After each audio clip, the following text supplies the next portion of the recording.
I realised that it's all about £10 tasks. As the business owner, the director, the expert in the business, I need to be focused on the £10,000 plus tasks that are bringing in the revenue, that are agreeing the big deals, that are progressing the business, that are growing the business. I check that manual once a month. My PA has objectives that it must be updated weekly, and I do spot checks every now and again when I know something's changed and go, why isn't that in the manual?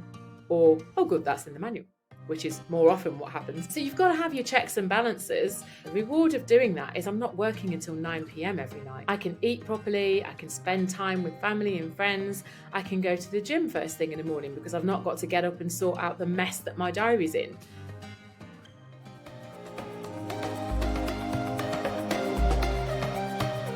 In today's episode, we're diving into a topic that's crucial for any business leader that's looking to scale their operations whilst maintaining a healthy work-life balance. That topic is delegation. And so I'm thrilled to have Kirsty Darkins with us, who's a chartered surveyor turned property investment expert who has mastered the art of delegation to an extraordinary degree. And Kirsty's journey is not just about building a successful property portfolio, but also about achieving a remarkable level of freedom by letting go of every business and every personal task imaginable. Her experience is testament to how effective delegation can transform the way that we work and live. So if you've ever felt overwhelmed by your to-do list or struggle with the idea of handing over control, then this episode is for you. We're going to delve into Kirsty's insights on how to delegate effectively, reduce that stress, and ultimately create more space for what truly matters in your life and business. Welcome to De-Stress Your Business, the podcast where we show you how to get incredible results in your business without constant stress. I'm Alexis Kingsbury, a serial entrepreneur and founder at AirManual. And Kirsty, welcome to De-Stress Your Business. It's great to have you here. Thank you. It's good to be here. That was a great introduction. Hopefully I'll live up to it. Oh, I'm sure you will. So let's start with a bit of your journey from being a chartered surveyor to becoming a successful property investor and entrepreneur. Yeah, well, so I enjoyed my career as a surveyor in corporate, and I learned a lot, and I wouldn't be doing what I do now if I hadn't done that. But it came at great personal cost, emotional cost, personal sacrifice. You know, I lost relationships, I lost friendships. My health wasn't in a great place. I was extraordinarily stressed, and I'm fairly sure that if I'd stayed on that wheel, I'd probably be quite ill now. Or just have totally burnt out and be unable to function based on where I was. So I took a sabbatical after 15 years of working 12-hour, 14-hour days, on the regular, which a lot of professionals do, and trying to squeeze my personal life into the weekends and then still being exhausted on a Monday. And I took a sabbatical for 10 months back in 2014. And that's when everything changed, and I realized there was a different way to live. There was more to life. Time, freedom, flexibility is what I really wanted. So I set up my own business to allow myself to give myself that. Initially, I didn't create it, and it's had to be step-by-step conscious decisions of actually remember the reason you're doing this. And I think that's the key, really, is I jumped in, started investing in property myself, replaced some income, set up my own business, and now I am in a position of time freedom that I could not have been otherwise. That's amazing. I love that. And I remember when we first met, we talked about some of the remarkable things that you've done when it comes to delegation in your businesses and in your life. Can you perhaps talk us through some of the examples of those and how that journey has kind of developed? Yeah, I've used delegation in my personal life to enable me to get to my goals faster and enable me to focus on my business, ultimately, has been my strategy. I am not a person who requires a great deal of security. I'm not interested in things. I'm interested in people and experiences and freedom. That's what I'm interested in. And I've very much set my life up that way. So I'm not single right now, but I was single for a while. You've got everything to do for yourself at home, as well as you're trying to build and run and lead a business. and invest in property all at the same time. And you're asking a lot of yourself. And I think a lot of us do. So I sat down and thought, well, something's got to give here, and it can't be the business right now. So I focused on my personal life and delegated everything. I don't do anything. I do no chores whatsoever. So I sold all my possessions. I moved into an apartment hotel. I don't have any maintenance to do. I have no bills to manage. I don't clean. I don't change my own bed sheets. I do very little in my personal life, and it sounds incredibly entitled and incredibly lazy to some people, but it's really not, because I work very, very hard, and I want to spend my downtime and my precious personal time with the people I love, doing the things I love doing, not doing the garden, maintaining a property, doing the washing, cleaning my bathroom, and those were really my decisions, were how can I take away all the personal admin, the personal chores, and still do everything, so that I can do everything that I want to do, really. Yeah. So that was what was a game changer for me, was letting go of what's expected or even accepted by a lot of people there as well. Everybody has to do these things. And like, well, my question to you is, do you? Yeah, and I can see how when you start to challenge in that way and start to think about, like, do you really have to do these things? For a lot of people, I think the first objection that comes up, and I think I want to explore it in the personal task, because I think it becomes really useful when we then apply it to business, is I think the objection is, oh, but it won't be done to the level I want it, or how I want it. Like, how can you have someone that sorts out your home and cleans it, or does the bed sheets or whatever, to how you want it? And for some people, they'd feel like, oh, I've perhaps tried having a cleaner in the past, but you know what, they never clean it as well as you do they? And so how do you sort of feel about that, and what's kind of been your journey of getting to the point of getting it to how you do want it? Yeah, I mean, I suppose I'm lucky in that I'm not really a perfectionist, and I don't have extremely high standards. But then again, it's partly because I've accepted that things don't get done the way that you do them yourself. And actually, it's about deciding what's more important.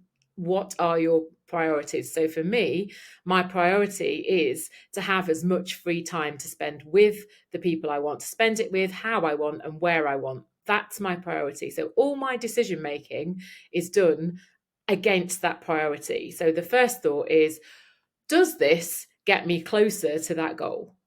Yes or no? If the answer is yes, I do it. It might not be perfect, but I do it. If the answer is no, I'm not going to do it. So can I clean better than the cleaners? Probably. A lot of the time. Is it clean enough? Yes. And ultimately, I'm more interested in freeing my time than having the cleanest bathroom in the land. That's where I'm at. And also, you have to do a bit of trial and error, just as you do in business. So the expectation that you're going to find the right person first time, every time, you're setting yourself up for disappointment. So it hasn't always worked first time, and I've had to go through, several cleaners, for example, or working with my PA as well. So that's another part of my personal life. People say, well, but she works for you. That's business. No, a personal assistant helps you with everything business, but also whatever you need them to help you with in life. So my personal assistant arranges birthday presents for my family, arranges holidays, flights, books concert tickets, books restaurants. I don't arrange my social calendar. My PA arranges I ask her, she arranges all my personal beauty appointments. I don't spend any time on the phone arranging that kind of thing, because I don't need to. I pay someone to do it. But did I get that right first time? Absolutely not. Has it taken a lot of feedback, constant guidance, time to get us to where we are now? Yes. And you've got to be willing to put that in. It's not I've made the decision and I'm going to get it right first time every time. It's I've made the decision, I'm going to try it, and my expectation is it might not quite go to plan, but I'll learn a lot and then I'll use that and I'll do it differently next time. And I've just built it really, just like you build a business. Yeah, and as you say, you have to put that time in to get the result, and you won't necessarily get the result first time. For some areas, some people might feel like, oh, but it's going to take me so long, for example, for a personal assistant to understand what type of restaurants do I like, what might I like to do on holiday, what's an appropriate gift for my niece or nephew, and what did I get them before, and then of course it's like, if I don't buy it and then I turn up and they say, oh, thanks so much for that gift, and I don't know what it was that I bought them, is that awkward? What would you say to that? Like, is that just is that just my neuroses kicking in on behalf of others, or would you say no, you kind of experienced that but you've invested the time to get them there? Like, what's been the answer for you? Well, I think that my first thought is you need to live in the present, not the present, not the future. So what a lot of us do as human beings is we fast forward to all the things that could be obstacles, all the things that could go wrong, instead of bite-sized chunks. So don't give everything to your PA at once. Choose 3 things that are time consuming for you right now, or would make a big difference to you emotionally, perhaps, such as making sure everybody's birthdays are covered. Like, I'm rubbish. I'm absolutely terrible. I'm lastminute.com if I do it myself. And I don't like myself for it. Whereas if I put a note in the diary and say, right, here's everybody's birthdays, you need to talk to me 1 week before and we agree what we're getting them. We see, I'm talking we these days, like actually it's from me, but we agree what I want to get, and then she goes and gets it. Like, don't do it all at once. Don't try to hand your whole life over at once. It will be a disaster. Choose 3 things, or even just your top 2 that are really time consuming and would really make a difference to you. The things that made a difference to me were having regular hair appointments in the diary at the time I want them, with the right hairdresser, makes me feel good, keeps me groomed, I'm ready to go, and my nails. And it sounds ridiculously vain and first world and all that, I know, but yourself, you've got to do, this is about you and nobody else, right? So I handed that stuff over first, then family presents and organisation, then here's where I want to go on holiday, here's the dates, find me the best flights, find me the best deals. I haven't got time or energy to sit for 3 hours on an evening looking for the best deals, so I pay someone else to do it. Nice. And you talked there about some of the things that perhaps you handed over first in your personal life. Can you remember some of the things the first tasks that you handed over on the business side? Yes, my diary. Right. Because I realised that it's all about £10 tasks when I'm delegating in business, because as the business owner, the director, the expert in the business, I need to be focused on the £10,000 plus tasks that are bringing in the revenue, that are agreeing the big deals, that are progressing the business, that are growing the business. I do not need to be organising my diary. I do not need to be agreeing what date and time I can meet someone, where I'm going to meet them, how I'm traveling. I don't want to be booking train tickets. I don't want to be involved in any of that back and forth and that. So the first thing I handed over was my diary. And if you're going to hand your diary over, you have to give someone the benefit of the doubt and give them the keys. Really give them the keys. Don't meddle in your diary. They've got it. They just trust and have enough checkpoints in so that you sit down often enough. So my checkpoint now is once a week on a Monday morning. I call my PA. We go through my diary for the next 2 weeks.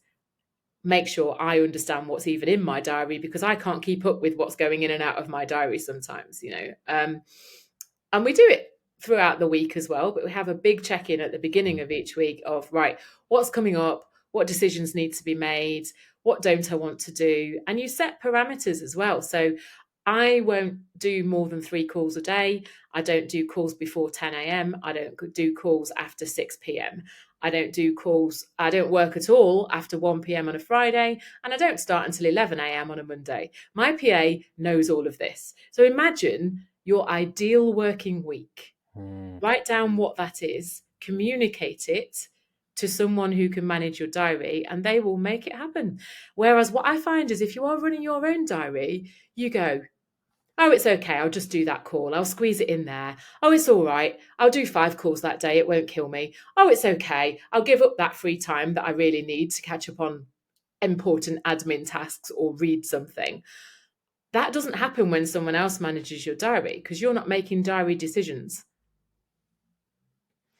That's so powerful. I think, and I really like that point around deciding what you actually want your perfect week to look like. Like what is it that makes it good? And some of those principles you like had to hand, off the top of your head. And I suspect there are others that have come up and been agreed with your PA that weren't listed there. But also I think you did touch on it there, which is somewhere that is then captured. You do have that somewhere documented, because that was something I was wondering, is whether that it can take time for you to even build up that set of rules, and then to pass that to someone else and for them to remember and to use it week in, week out, and then they leave, and then you've got to repeat it all over again. And how do you avoid that pain? Like, is that something that you've experienced where you've got someone exactly where you want it to be and then they're gone? Yes, but it wasn't too painful because I always make sure that they're documenting everything they do as they go. So we have a handbook that's called the PA manual, and absolutely every single task my PA does, and the whole team now, actually, it's really a team manual. It's not just, it's the operation of the business together. What's the administration of the business? How is everything done? Where are the systems? Where do you find the logins? How does Kirsty what are Kirsty's rules for her diary? That, and it's literally to that level of detail. So I know that if something happens to my PA and they either leave or they need a significant period of time off, I could bring a temp into the diary, pass them that manual, and they could carry on without very much input from me. And that's where you need to get to, and it takes work to get there. And I check that manual once a month. My PA has objectives that it must be updated weekly, and I do spot checks every now and again when I know something's changed and go, why isn't that in the manual? Or, oh, good, that's in the manual, which is more often what happens. But, so you've got to have your checks and balances, but you've got to think about continuity, because if you're going to spend all this time setting this up, what are the risks? What could go wrong, and how can you prevent it? Is as big a part of delegation as actually delegating. Otherwise it does turn into a mess. Yeah, I think that's so powerful. I think because I see a lot of amazing entrepreneurs like yourself who have really sort of mastered delegation, who really heavily use it in their business and personal life. And I think sometimes when I hear about how they work with people and how they really trust their people and they get great people in, they've worked with them for a long time, and you go, oh, wow, they've just got this amazing PA that just sorts out the diary, and they've got this amazing operations manager, this amazing whatever. And sometimes I think that can feel quite intimidating, because you're thinking, well, how am I going to build such an amazing team? I don't think I've probably not got the same budget as them, and it's going to take me a long time, and so on. And it's interesting to hear you describe it and say, like, you have, I'm sure you would say, like, you've got amazing people in the team. And in fact, you talked about, like, with cleaners and so on, like, you didn't pick one and that's it. But you're in a position where if they leave, you can bring in a temp, and a lot of that is covered. And so I think that's quite empowering. I think that's empowering for people to see how they can do it. And I think to your point earlier around, you don't do it all in one go. You incrementally. It's taken a long time to get to this point, and I think you don't have the expectation that it's no easier than anything else we do in business or life, but it's very worthwhile. And it's about choosing, time is the only thing we can't get more of.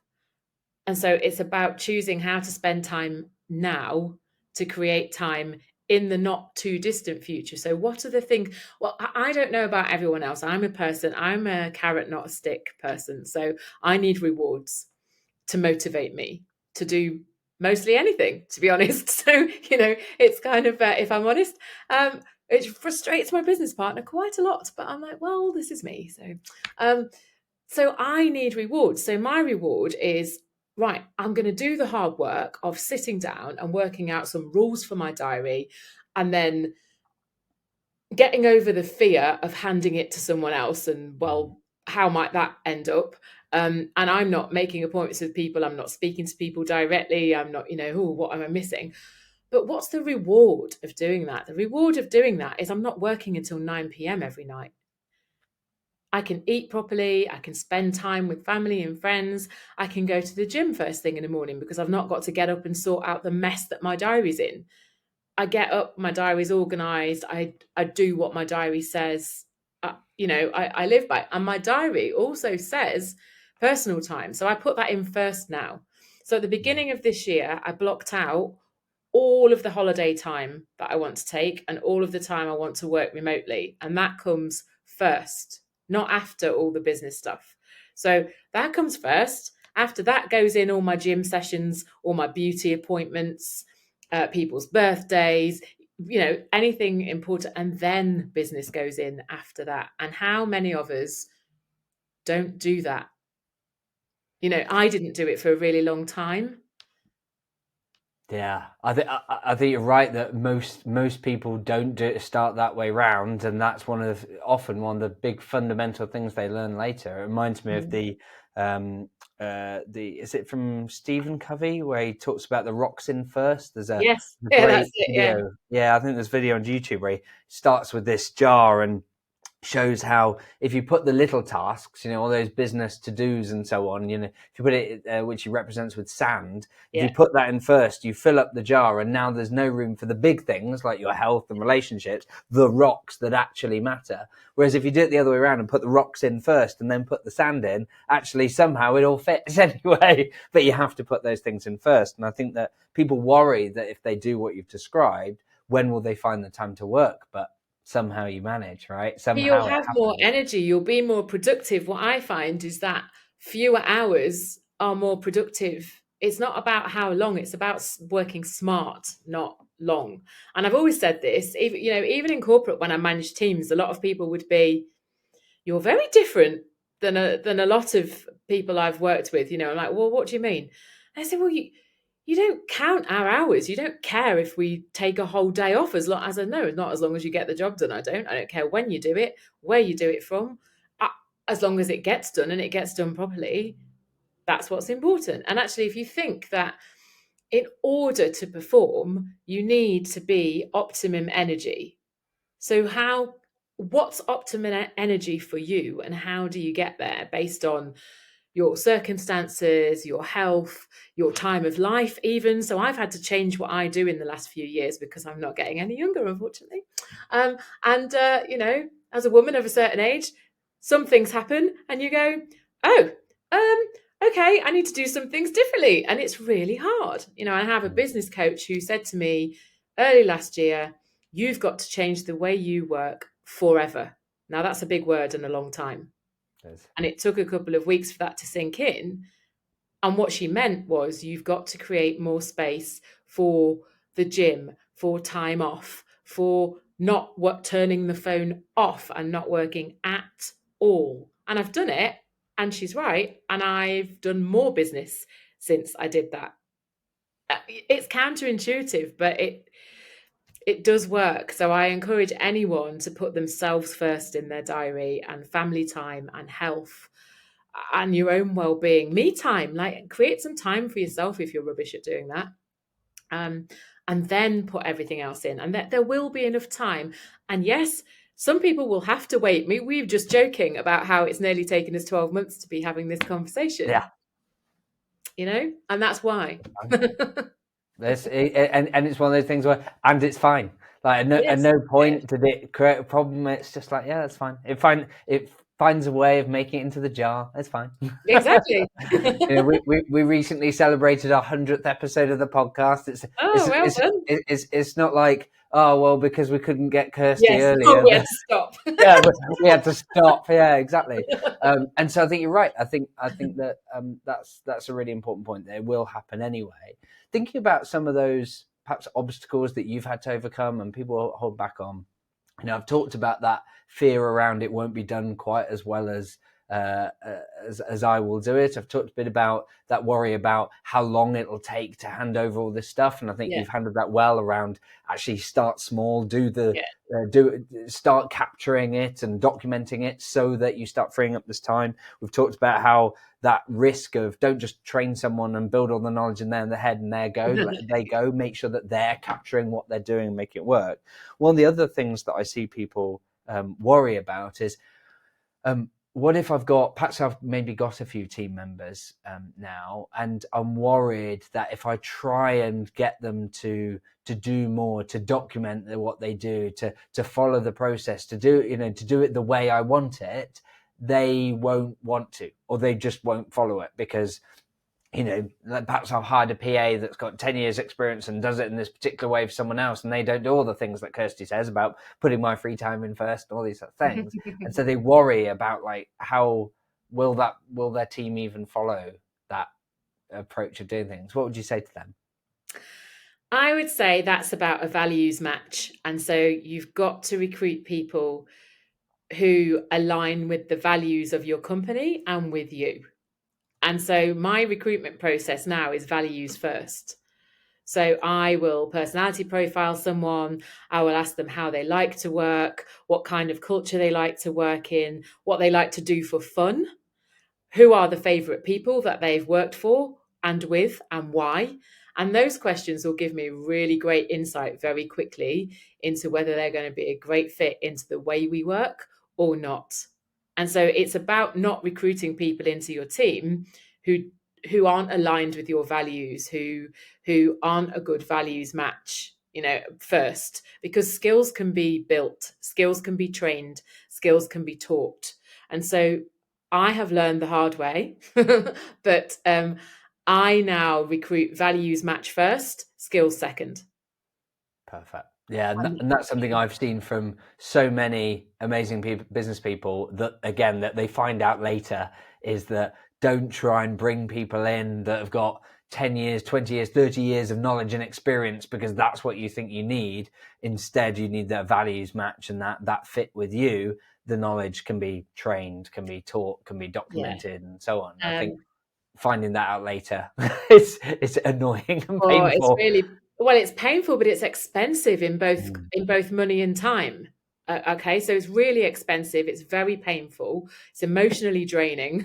All the things that you don't want. And also, I would say, be very, very clear about your vision for the business. What's the raison d'être of the business? Where do they fit in the overall picture of the business? And make sure they have transparency about how what they do impacts the success of the business. Celebrate success often, incentivize your team. So my team are incentivized.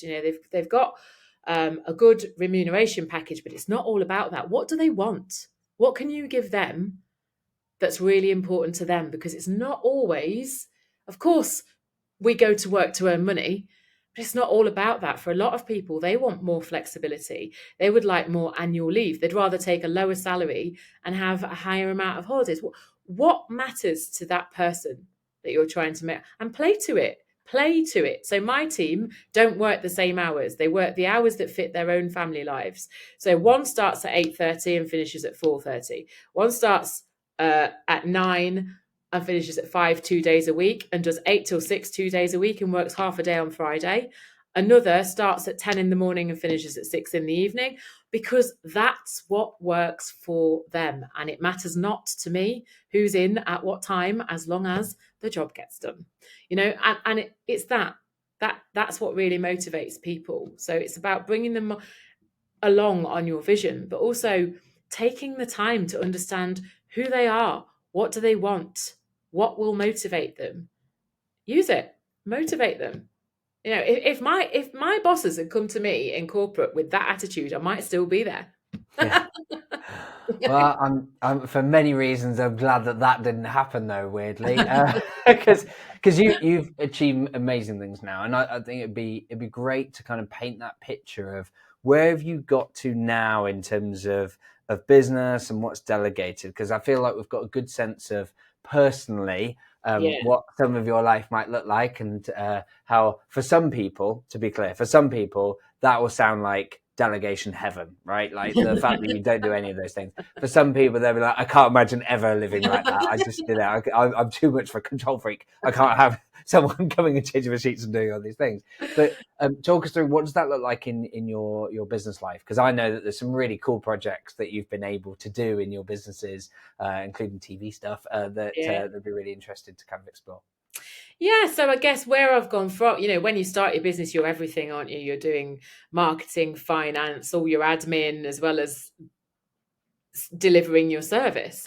And so I'm really focused on delivery now, um, leading the team and collaboration, partnering with other businesses to go further faster. And that's where I'm sitting. And the way I've done that is, as I said, I have a PA. She runs my diary. She runs my inbox. I don't read my email for 3 days at a time sometimes.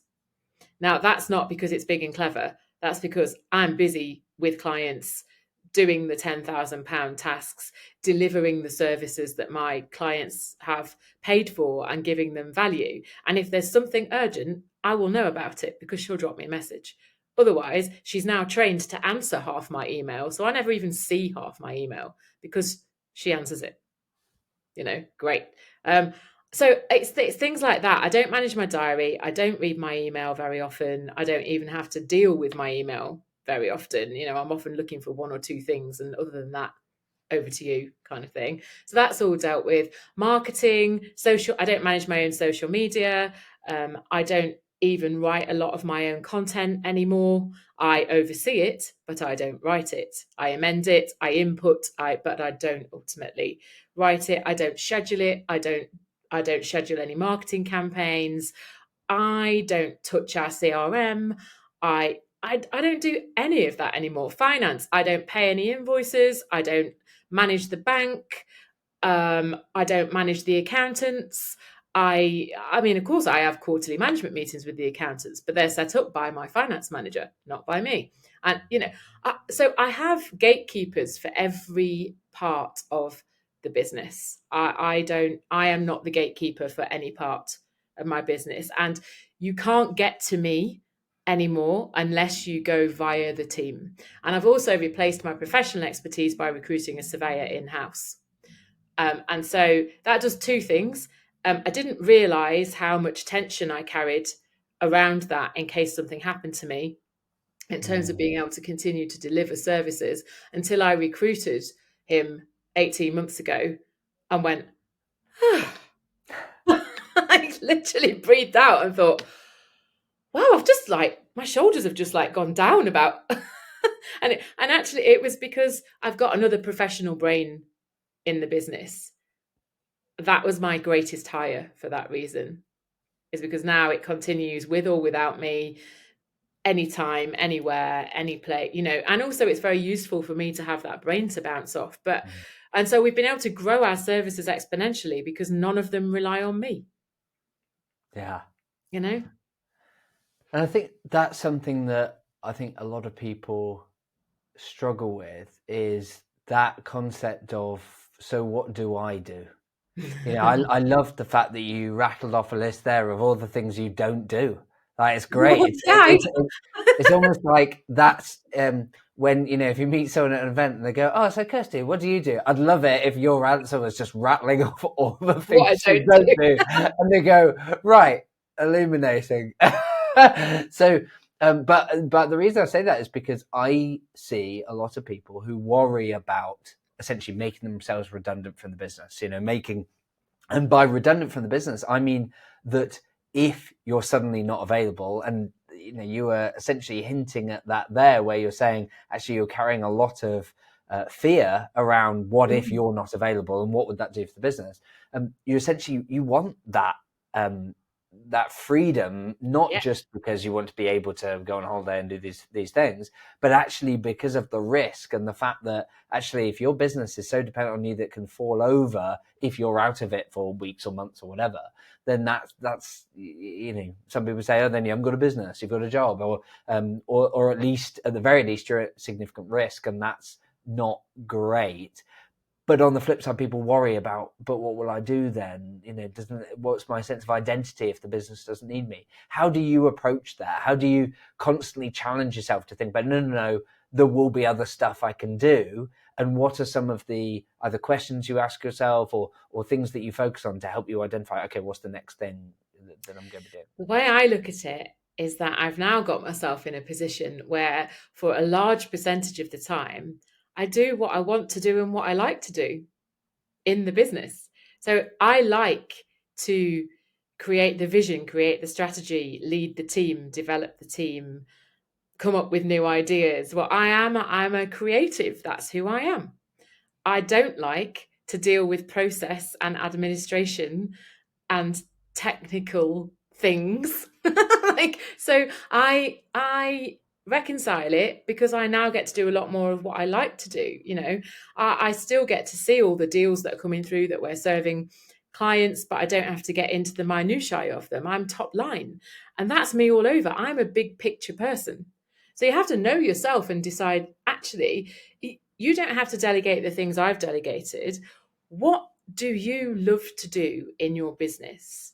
Where do you have the biggest impact? What is your skill set? So mine is communication, being out, motivating other people, speaking, building awareness, delivering mentoring, strategy, vision, creating content when I've got time. That's what I love to do. So that is what I now spend my time doing most of the time. The only part I haven't let go of yet is selling and closing our big ticket items, but I'm working on that this year. So I'm getting there with that. And once I've done that, I'm in utopia. So I would say, what is it for you? Because it's not the same for everyone. So I don't think you can't look at another business owner and say, I want to totally replicate them, because you are not them. And so if you love the process, love the systems, love the technical side of things, keep some of that and delegate some of the stuff that I'm doing. Bring in an MD. I don't need an MD because I love doing that stuff. But bring someone in to do the things, whatever it is that's not your boat, not your skill set, doesn't light you up when you get up in the morning, doesn't give you energy. Don't do it anymore. I really like that focus on the doing what you love. It reminds me of an interview that I did with Jason Greystone in a previous episode, where he talked about just systematically delegate things that you don't enjoy doing, and eventually you end up with a business that's filled with a load of tasks that you do love doing. And I like that as a simple approach to how do you do it. On the flip side, I've seen business owners who they delegate and they do a really good job of that, and they trust their team and it's all being managed, and then they go do new projects, in some cases derailing the team. I've seen specific examples where you have the CEO essentially derailing their COO and the rest of the team with, hey, here's a new idea, and so on. And there are a variety of ways of reducing that impact. I'm not saying that this would be a potential project for you that could be that, but I know that you did work recently on a TV show, The Property Graduate. That's a departure from some of your other projects. So talk to me about A, what that experience has been like, but B, how did you make sure it didn't become a derail for your core businesses?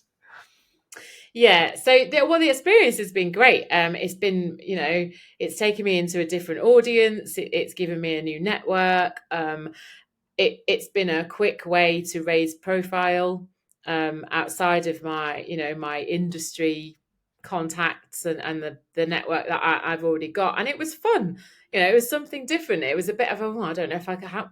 I've never done TV before. How's that then? How's this work? And now, I'm a curious person, so it was interesting just to find out. And it was very interesting being a judge on a kind of competitive panel show and just going through people trying to win a contest and being it was hugely interesting. For those not familiar, by the way, are you able to just quickly summarize what the TV Yeah, show so is? Property Graduate is it's a cross between The Dragon's Den and The Apprentice for property developers. And you apply to come on the show, and they take up to 20 property developers or aspiring property developers, and you have the opportunity to compete to win a joint venture with John Howard, and he will fund a development up to £1 million. So if you haven't got funding and you want a really experienced mentor, it could be a great way to get into property development ultimately. Fantastic. And so you acted as a judge and Yeah. member of the panel on that show. So what was that experience like, and how did you balance that around other things? Because of course the nature of TV generally, when we get little snippets of it, I've had the great fortune to interview various people, including past members of The Apprentice, so I have some visibility of that. So I know that it can be a pretty crazy experience that operates some very weird times. So how did you kind of make that work around what else you were doing and avoid it becoming a bit of a derail? Yeah, it's quite intense. So we avoided it being derailing by planning for it ultimately as a team. So we have monthly team meetings where we review the business, review where we are, we review where we are against strategy. We talk about everything we're doing in the upcoming month. Everybody knows what everyone else is doing. Everybody understands everyone else's priorities. And if anyone has the why question, they ask it. Why are we doing that?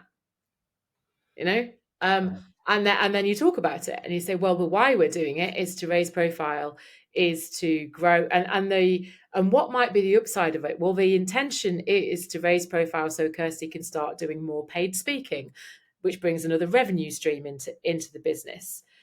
Also, so that we can start attracting sponsorship, which brings another revenue stream into the business. So you have to set out what the benefits are so the team understand why you're doing what is essentially a departure from the core business, and what are the benefits to the business, and the fact that it's a loss leader, if you like, as in the time you're spending right now isn't going to pay for 12 months.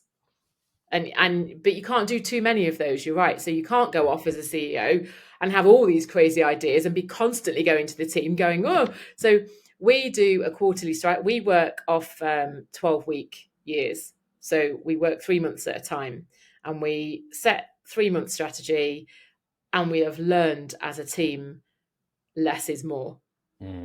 So focus on fewer things, execute them well, and don't do anything new until you've executed them. So we haven't done anything new since Q2 last year,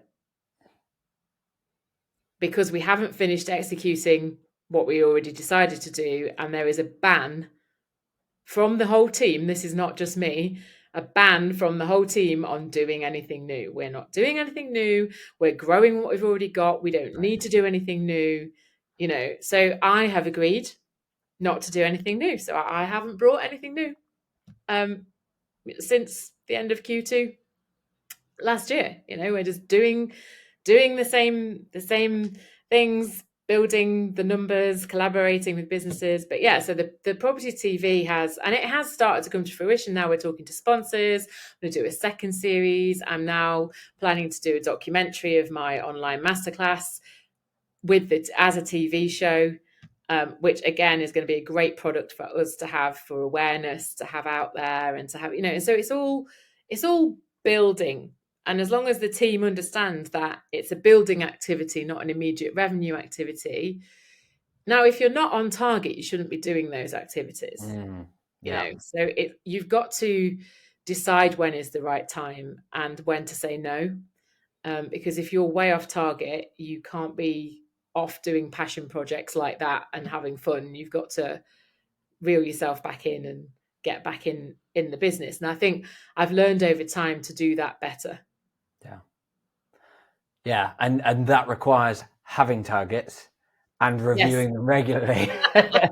So I think that's really, really powerful. I love that. And so because as we move to a bit of a close, like finally, how, if you had to really bring it to life, like we've gone through this journey with you about like what delegation has meant for you and the various tasks that you've let go of and where you've got to in your business and life, where you've got this freedom, you're able to do these amazing projects that you enjoy working on. If you were to bring it to life, like Kirsty before and Kirsty after, what does that look like? What would we see if we were to kind of go back, or even just to say, right, if Kirsty never mastered this art, if she never explored delegation, Yeah. what would she look like now? Kirsty before would not have a relationship because she didn't have time for one, or it wouldn't have been a very good one. She wouldn't have seen her family or friends for a while. She wouldn't be having a whole lot of fun because she'd be working most of the time because she has workaholic tendencies that she has to manage. She'd be drinking a lot more than she drinks now. She wouldn't be going away for 3 to 4 months of the year abroad, which is where she loves to be, experiencing new cultures. She wouldn't be taking at least 10 weeks of that as pure holiday and the rest remote working. She wouldn't be able to work remotely. So she would be rather miserable working in someone else's business, building someone else's dream with 30 days max annual leave a year, which she'd use by June, and then be miserable for the rest of the year.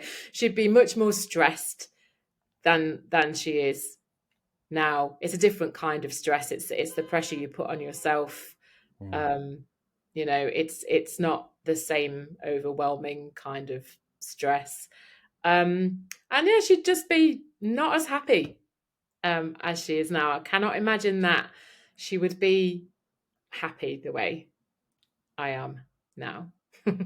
Fantastic. Well, I'm glad that we've got this Kirsty, and that Yeah, I'm you glad were you have able as to do that. well. Yeah, because yeah, that would have been pretty sad. So I'm super pleased that we've got this Kirsty, and importantly that you've been able to share your lessons with everyone else, so that they've got their own, those Fionas and Matthews and Pauls Yeah, and yeah, Susans exactly. and so on that are out there going, perhaps they're feeling a little bit more like how Kirsty could have been, and instead can be inspired by what Kirsty is and how she's able to live her life. Kirsty, if there was some final key takeaway that you'd want to share with the audience of De-Stress Your Business, what would it be? Stay present. Do it today, because one day is not a day of the week, and start now. Love it. Great advice. That's so powerful. And Kirsty, if people are looking to learn more from you and connect with you and so on, what's the best way for them to do that?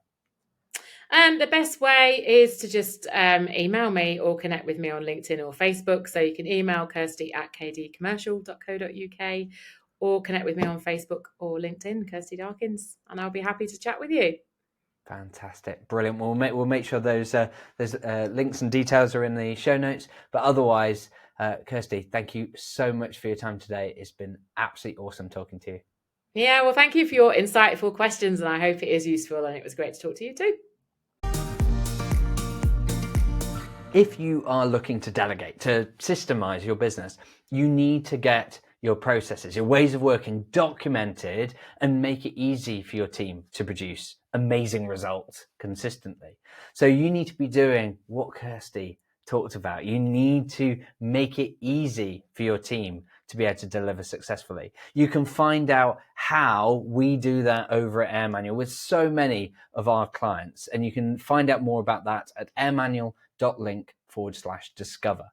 And one final thing before you go, if you found the content in today's episode valuable, please just take a minute, hit the like button, subscribe, leave a review, comment below.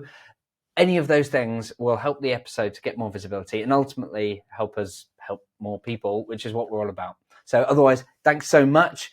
And until next time, have fun.